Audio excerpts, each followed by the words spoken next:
I'm a good doc. Loves his practice, loves his patients, NHS too. I'm a good doc. Crazy about EMS, even doc man. Blood results too, yeah. It's been a long day. Working in the practice feels like a freeway. On the duty list, am I a bad doc? 'Cause I just don't want to talk no more. Am I a bad doc? 'Cause I'm just gonna send a text. I'm not phone calling. I'm not phone calling. And I know they'll want to talk, and I know they'll be phoning back soon. But it's 6:31 and the lines have switched over, so when they phone back, they'll go through to 111. I'm not phone calling. I'm not phone calling.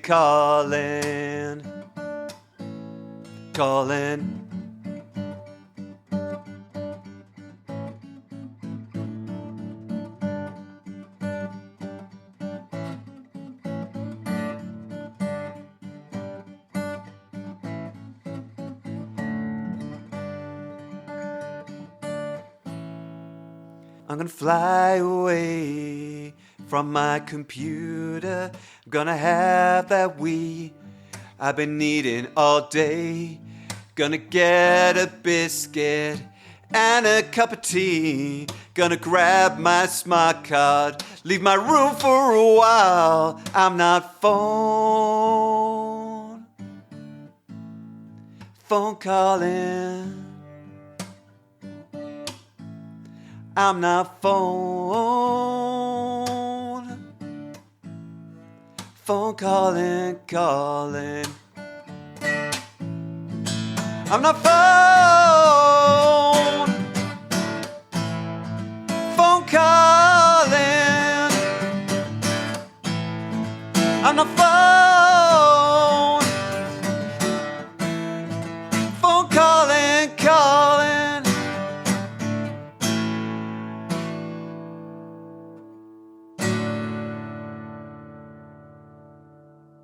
It's Friday, the 3rd of October, and this is the Hot Topics podcast.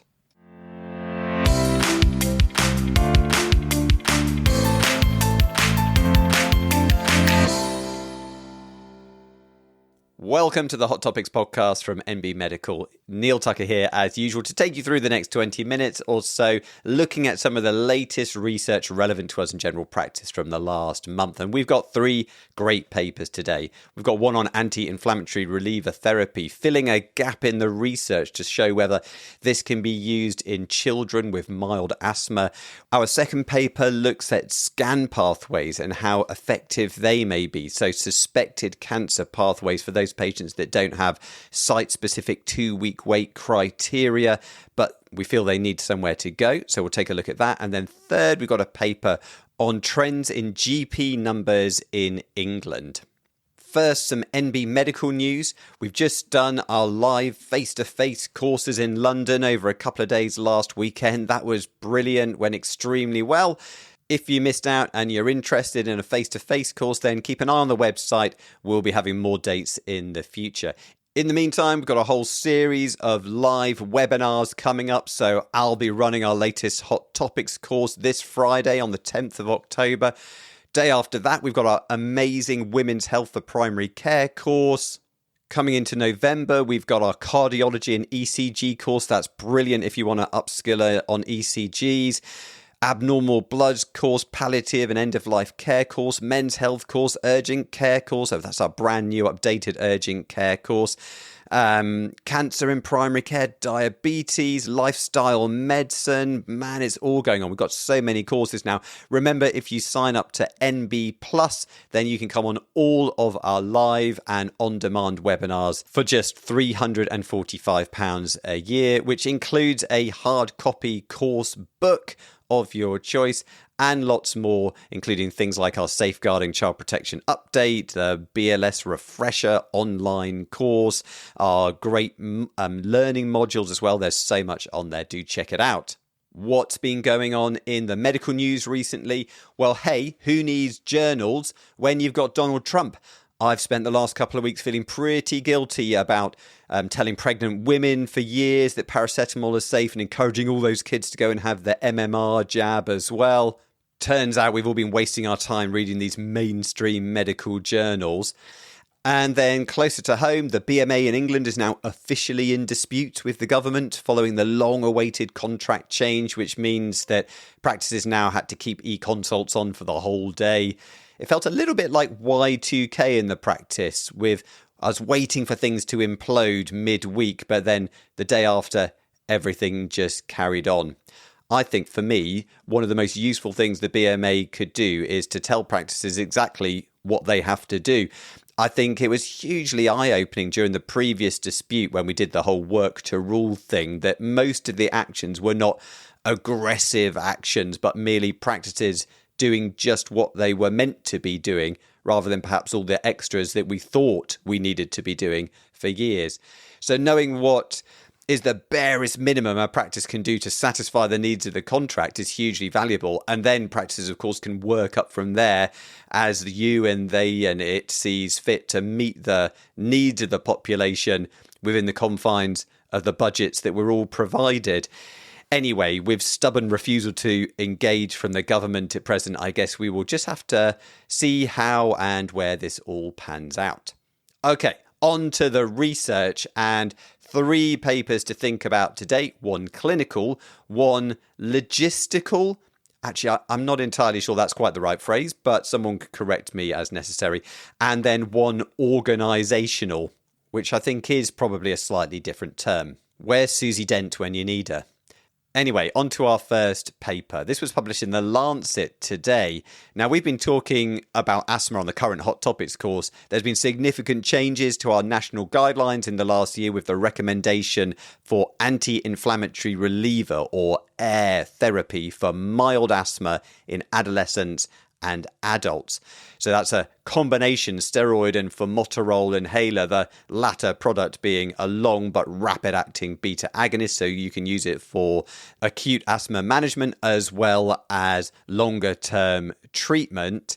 And that replaces salbutamol monotherapy, which is now a big no-no. But there is a disconnect here with children between the ages of 5 and 12. Now, the guidance now states that this group should not be prescribed salbutamol monotherapy either. The data shows regular low-dose inhaled corticosteroids plus PRN salbutamol is better. But we all know the problem with that. When symptoms aren't bad, people, including parents, they're just not very good at giving the steroid, and they just tend to use their blue puffer here and there, which doesn't protect them from worsening asthma. Why doesn't this new national guideline recommend using this combination steroid and formoterol inhaler on an as-required basis in this younger kids group like they do for 12 plus? It's simply that we've lacked evidence to show that it can be recommended in the same way. It's not that it doesn't work, it's just we've lacked the evidence to show that it definitely does. So this is a really important knowledge gap to fill, not least because half of asthma deaths in children are in those with only mild or moderate asthma. And that's where this new Lancet study fits in. It is the first real-world randomized control trial to give data in this group. At least that's what the authors of the paper say. This study was conducted in New Zealand. It was an open-label randomized control trial recruiting kids aged 5 to 15 years old, comparing anti-inflammatory reliever therapy using budesonide formoterol inhalers against salbutamol monotherapy. To be included, the kids needed to have used their salbutamol on at least 3 consecutive days or at least 2 days per month, or needed an urgent asthma review, all in the past year. 360 kids were recruited, evenly split between the two groups, and followed up for a year. How to use the inhalers were very simple. So on a PRN basis, they could have 2 puffs when they needed it. And just to keep you in the picture with the exact medicines they were prescribed, it was either Ventolin as a metered dose inhaler or Symbicort as a metered dose inhaler at a dose of 50 micrograms budesonide, 3 micrograms formoterol per puff.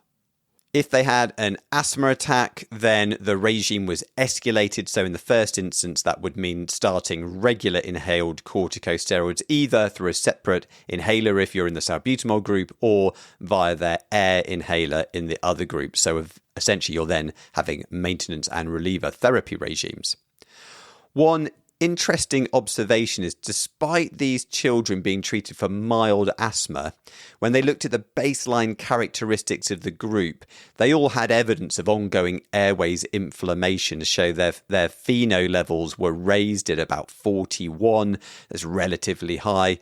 Their asthma control questionnaires were 1.05 on average, which indicates borderline asthma control, and 21% had a severe asthma attack in the last year. And I think what this tells us is that although we might often call a child's asthma mild, and that may be how the patient and the parents perceive it, a lot of the time we're really underestimating how bad the disease is, and therefore, as well as inadequately managing their symptoms because we're probably undertreating them, they're being left at higher risk of having acute asthma attacks as well. So what were the outcomes? Well, you might think that results were entirely predictable, given that the results of this approach in adults and adolescents was very positive. But there's plenty of stories in medicine where we've assumed a good treatment for one group will be good for another, only to find out the opposite is true. However, in this case, the air therapy absolutely smashed it. So it was substantially better, almost halving the rate of moderate or severe asthma attacks compared to the salbutamol group. And just to give you some absolute figures, on average in that salbutamol group, the kids had 0.4 asthma attacks per participant per year. That in itself tells us an important story about how bad these kids' asthma actually is. They've got a 40% chance of having an asthma attack every single year. That doesn't strike me as very good control. And that reduced down to 0.23 attacks per person per year on the air therapy. It's a substantial improvement for a simple switch. Now, it is worth just having a think about how they defined asthma attacks here. So moderate asthma attacks are when a patient needs to seek urgent medical review, but they don't get given oral steroids. And a severe asthma attack was defined as needing review and then being given oral steroids. I think any type of escalation in someone's asthma is bad, but I suspect most of us, when we're thinking about what is a severe asthma episode, would think about a point where we need to give someone oral steroids, which leads us on to the only blemish in this otherwise extremely positive paper. So air therapy did appear to reduce the rate of severe asthma attacks compared to salbutamol. So when you look at the absolute figures, they fell from 0.18 episodes per participant per year down to 0.11. That's a 40% reduction. But actually, this wasn't a statistically significant difference. So we can't actually say that one is any better than the other. You might wonder if the study at just 360 kids was underpowered to identify this difference, but actually they'd already worked out the sample size that was needed to achieve this finding. And what actually seems to have happened is that the study was done in the early stages of COVID. And because of the lockdowns and less respiratory infections overall, the rates of asthma attacks that they saw were about half of what the researchers were expecting them to be. In a way, not enough kids ended up having asthma attacks. Good for the kids, bad for the researchers. Anyway, as we roll into winter here, our patients and us, I'm pretty sure we're not going to be seeing that fringe benefit from COVID isolation. In any case, existing data in this area does suggest that severe asthma episodes are reduced through this treatment. What about safety? Well, they looked at adverse events, also growth velocity. They found them both to be very similar in both groups, which will hopefully provide parents with some reassurance. You hear it time and time again, there's always some background concern about giving steroids to kids and them not getting as tall as they should be, even if it's a low dose and it's inhaled and it's sorting out their very dangerous asthma. The authors conclude that as-needed budesonide formoterol inhaler was superior to as-needed salbutamol at preventing asthma attacks in children with mild asthma with a similar safety profile. This leaves clinicians in a tricky period where the national guidance is now behind what the data is telling us. But it seems to me that if you were thinking of prescribing salbutamol monotherapy to a child with, in inverted commas, mild asthma, despite that this isn't recommended anymore, I think that's happening more than we would like to admit, then actually prescribing one of these combination inhalers is a better idea and a safer option overall. Okay, our second paper is more logistical, let's say. So this is published in the Lancet Primary Care, which is a new journal, came into being a few months ago, and I wasn't sure how relevant it was going to be to UK general practice. The Lancet often takes quite a global position with its papers. But this month's edition has a paper examining the effectiveness of scan pathways, where GPs refer in patients with non-specific symptoms which don't meet the criteria for any other urgent cancer pathway, but are worrying nonetheless. And it's collected data from my local scan service here in Oxford. So I guess it's at least pretty relevant to my general practice, hopefully to yours as well. One of the reasons this service got singled out is that it was a pilot scheme. So it's been running since 2017, which means that they've been able to examine the first 6 years of referrals and analyse the data. From my perspective, I have to say it's been a great service. I hope all of you have got access to this now. You've probably got something similar in your local area. It's done away with that desperate scramble to refer somewhere when a patient has got something your gut instinct is telling you is bad, but you can't tick that 2-week wait box. And so helps prevent those massive delays in diagnosis by having to refer those patients via a standard referral route, which these days, at least where I am, can seem like I'll be dead before they get an appointment, let alone the patient. Existing data shows that these clinics can be useful for picking up cancers and have been adopted by most of England. Not sure about other parts of the UK. I think many of you will have this service, but it's also still a bit patchy in places. But in England, at least, there's the suggestion that all suspected cancer referrals may be routed through a scan-type clinic. And of course, then with budget and workforce constraints on secondary care services, it's not just in general practice. Having longer-term data on how these clinics perform and how we, the clinicians, use them can be very helpful. So what did the researchers do and what were the results? This was a prospective cohort study collecting data on GP referrals to the scan pathway from 2017 to 2023.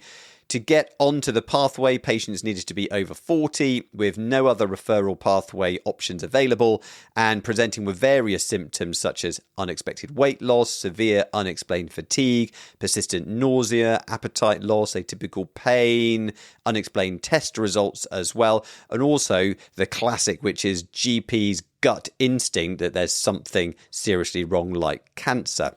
The patient then gets bloods, a CT chest abdo-pelvis, and a fit test if any of those have not already been done. Almost 5,000 referrals were done during that period, so the service is well used, and in its primary goal at identifying cancer, the data shows it is extremely useful. Almost 9% of patients were diagnosed with cancer. These are patients that otherwise would have had nowhere to go other than via routine referral routes with God only knows what delays to diagnosis. That 9% is also way above the 3% risk threshold for a 2-week wait referral criteria. indicating that these patients really did need to be referred. Less good news, perhaps, is that often cancers were diagnosed in the later stages of the disease, although this did vary by site. So, for example, GI cancers, including pancreas, 20% were stage 1 and 2, 80% stage 3 and 4.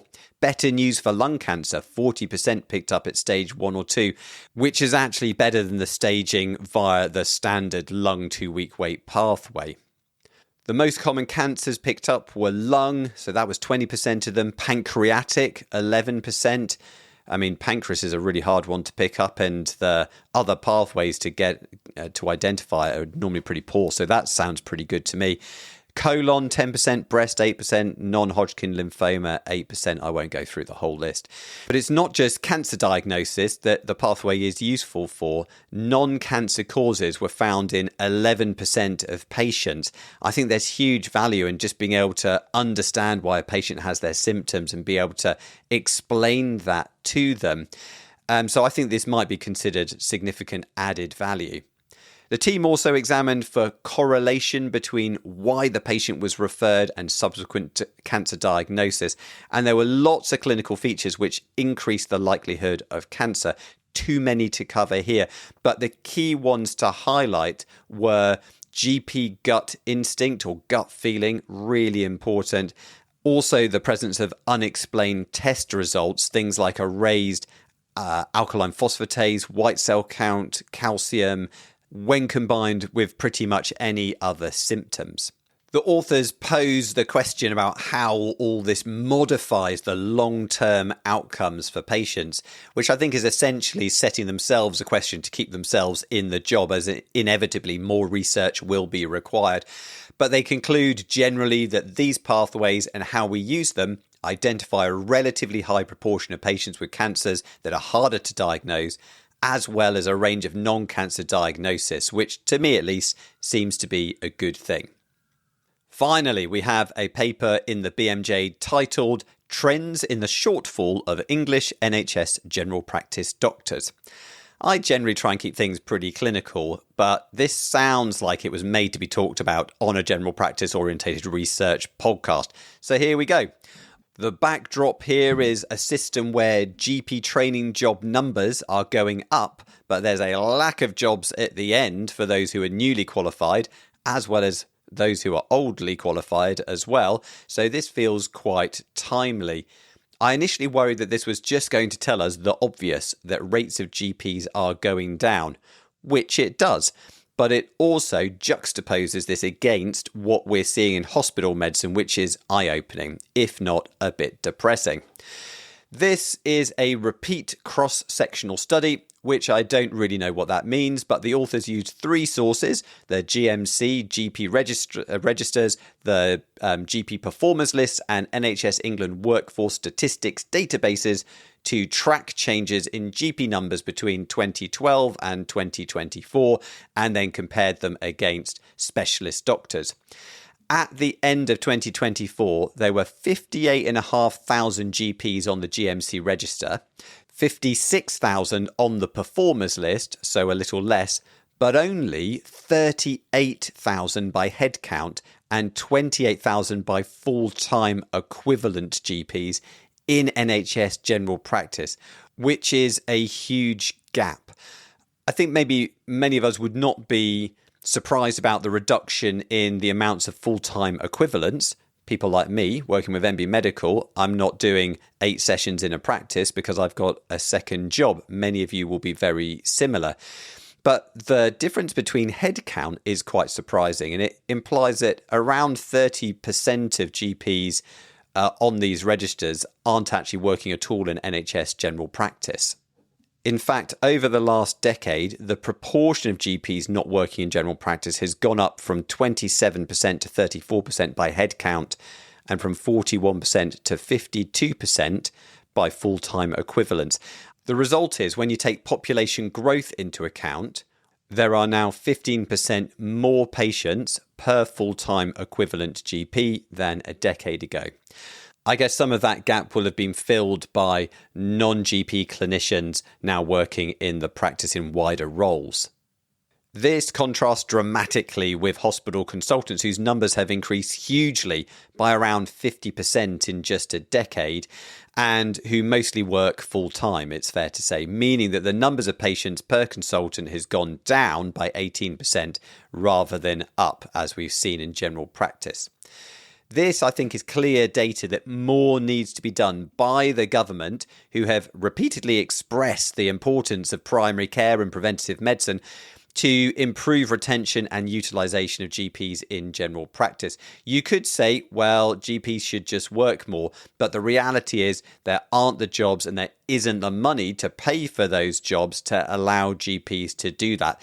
I'm sure there's plenty of GPs out there that would be happy to do more work, which is a depressing thought because not utilising GPs is a waste of time on our part, having spent a minimum of 10 years in training, and a waste of money on the part of the taxpayer as well. Training a doctor to GP level is estimated to cost £430,000, most of which the doctor is not funding themselves.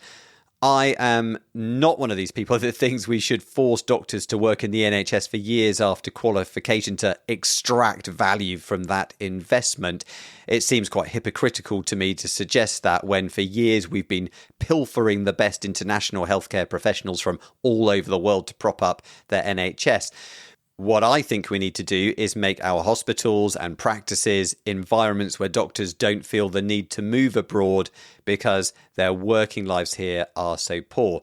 Which brings us back full circle perhaps to the government, the BMA and the current GP contract.